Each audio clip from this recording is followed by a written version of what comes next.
You ever find someone you trusted in your bed with your brother? I did. I drove away that night, ate Thanksgiving at a McDonald's, and walked out of the life I thought I'd have forever. Years later, they begged me to come back, and I didn't. This is how I made them regret ever touching my name. If you love stories where betrayal meets quiet, ruthless payback, hit like and subscribe. Stick around, this one ends the way trust should, with consequences.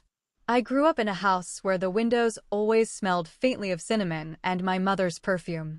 Minnesota suburbs, football on TV, dinners that lasted longer than they needed to. My parents were the kind who kept the photo albums in a box under the stairs, birthdays, graduations, matching ridiculous Halloween costumes. We were the picture of togetherness. Me, 25, my brother, 24, my sister, 22. We drank from the same cup of family myth. We were tight, loyal, untouchable. Then I met Stacy. She was a laugh that started in her chest and hit you like a song halfway through. Sophomore year, she sat behind me in political science and always had gum. We dated, we moved in together. She was the one I pictured in every stupid, romantic moment. Apartment, ring, future. Last December, I asked her to marry me. She said yes. I framed the little plastic band myself and slept like I'd already won. I didn't see the rest. April came with the wrong kind of quiet. I had come home early from a long week of late nights. The apartment smelled like laundry detergent, sunlight slicing through cheap blinds. I pushed the bedroom door open, and there they were, my brother and Stacy, tangled like two guilty jokes. A half-laughed apology, the kind people give when they know it won't fix anything. My body remembered smaller things first, the little sounds, the scrape of bedsheets, the stale coffee on the nightstand. Then it cataloged the rest, the speed in my heart, my knees going weak, the taste of copper at the back of my mouth. I didn't scream. I didn't curse. I left. I kicked her out. In the 2 days that followed, she admitted it. She'd fallen for my brother over years. The word felt like a hand pushing me down a flight of stairs. At first, the rest of the family took my side. My mother's eyes were red-rimmed, my father's voice brittle as dry wood. They banned my brother from Thanksgiving. The house seemed to breathe relief. I thought foolishly that this was the end. I thought my parents would keep the line sharp. You don't break someone's life and walk back in like it's a minor bruise. Then the slow rot started. Work offered me an out, literally. My boss pulled me in and said, "Chicago needs you. Take the office." It was the kind of opportunity you tell yourself you'd be ready for someday. Now or never, the voice said. I stayed cautious, skeptical. I told no one. I saved. I rehearsed the exit like a secret liturgy. I decided to leave after Christmas. I'd tell them at Thanksgiving and close the chapter properly. Thanksgiving arrived and the house was full. Extended family cars lined the driveway like a small fleet. I walked in, chest full of small plans, and froze. They were standing by the mantel, my brother and Stacy, talking to my aunt as if nothing had happened. My aunt, the one who always baked and forgot her own sadness, called my mother in, and the welcome felt like a trap closing. My mom's voice had the worn softness of someone trying to patch a torn sweater instead of throwing it away. We're a family, she said. We can't let this split us. She asked me to forgive. The word landed like a verdict. I looked at my sister, only then I realized she'd slid over and sat closer to the two of them, and she nodded at my mother. My father, who I'd always thought would be steady, said the same thing. I was alone. Something mechanical took over. I stood, walked out of their living room like I was hollowed out, and didn't look back. The driveway swallowed my footsteps. I drove until neon lit a McDonald's and ordered whatever felt like the worst possible Thanksgiving meal. I remember the plastic fork bending in my hand when I started to plan. The fury that had felt like choking became a map. If family would choose them over me, then I would choose to leave them behind entirely. I executed the plan like a ritual.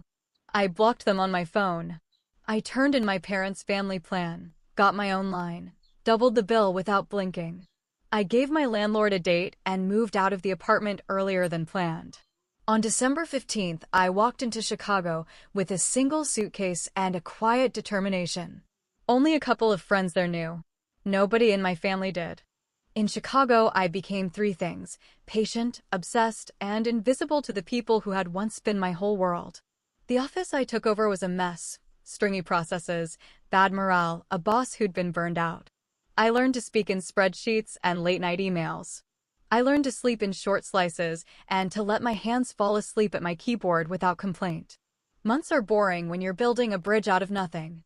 I took small wins and turned them into momentum: a smoother schedule, a cleaned roster, one client whose praise became two, whose two became a case study. And I kept my distance. I changed my phone number. I changed my profile pictures. I started to remove my last name from every place it had lived casually: social bios, email signatures, the little footprints people leave online. It felt petty at first, then necessary. Every click of the keyboard was a stitch in a new skin. Winter became spring. And then one night, a year to the day after that Thanksgiving, an Instagram DM appeared from an unfamiliar profile. The message read, "Why would you leave without telling us? We miss you. Please come home for Christmas." It was my mother. Or an account pretending to be her. The message that should have had the warmth of coaxing was instead a dull, embarrassed request. I stared at my phone and felt the old ache, like a bruise bumped in the dark. I typed back, slower than I thought I could. "You only had one son. You don't have me anymore." Then I blocked it. That moment, the click of the block, was a small, cold ceremonial thing. But it wasn't enough. I had to make the cut public in a way they would feel. That's when the revenge outgrew rage and became a plan, not something vindictive and loud, but surgical and permanent. I wanted to show them what I could be without the people who chewed me up and spat me out. I wanted them to taste the absence they had created. I worked. I saved more. I took the promotions that people told me I wasn't ready for, and I made them look inevitable. 2 years after the bed I'd found my brother in, I stood on a Chicago stage, not one of those big, shouting TED stages, but a company awards dinner where a few hundred colleagues and clients watched me accept regional director. I rehearsed the speech until the edges of the words were sharp. I could have used that moment to gloat. I could have said their names into a microphone and watched faces change color.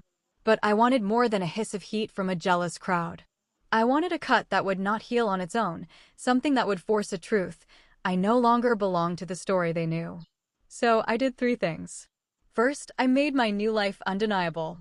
I polished my public profiles to read like a biography: new last name, leadership positions, photos of a life where I laughed easily and slept well.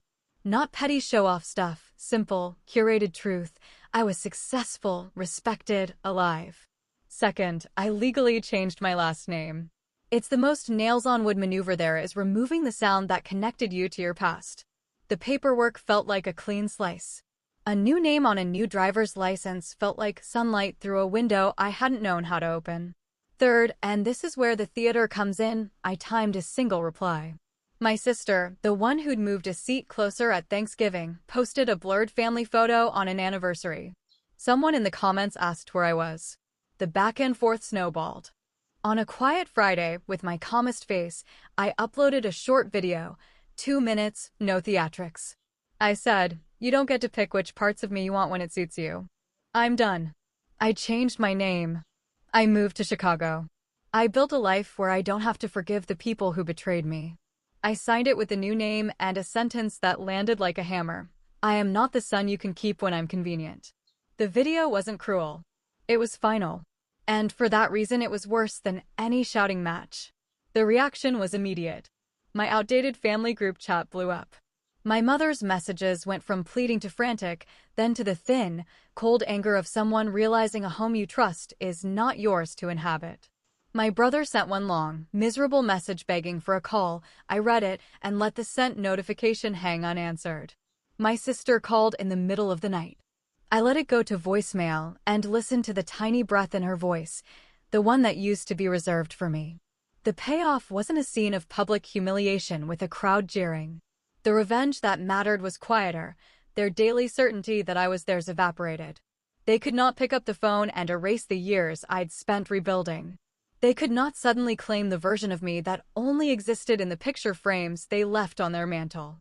Weeks later, months, They tried to patch the hole with calls and presents and "we miss you" notes sent through mutual friends. I received a wedding invitation for my brother and Stacy. They wanted me there. My hand, for the first time in all of it, did not tremble. I put the invitation in a drawer and left it behind when I moved apartments again. I changed my name at the registry office, and I let the clerk stamp the paper with the finality of a gavel. There was one last moment that felt like the climax. A cousin of mine, someone who'd been close to me as a kid, reached out and asked if I'd come home for my grandmother's 80th birthday. I could have used it to stage a showdown, but I didn't need to. I went home on my own terms, quiet, booked in advance, with a door that I could close. At the party, my parents asked me to speak. I stood, looked at the faces that had learned to accept my absence as a nuisance rather than a wound, and I said the one thing that had weight: I love you. But love isn't a bandage for betrayal. It was the smallest line. It was the truest. It ended the old story. Revenge didn't look like fireworks. It looked like getting up and refusing to let people back into a life they helped burn down. I didn't torch the house. I built another one, and I named it after myself.